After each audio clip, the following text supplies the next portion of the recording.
say I was okay. What the fuck ain't right? 6 million ways to die, so I spit into this truth when I pray for lies.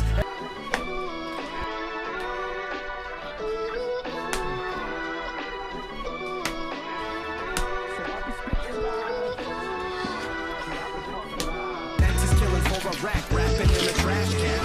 Like what you saying, dog, you need to backtrack. It's how you claim to be a rapper if you can't rap, fam. Not for real.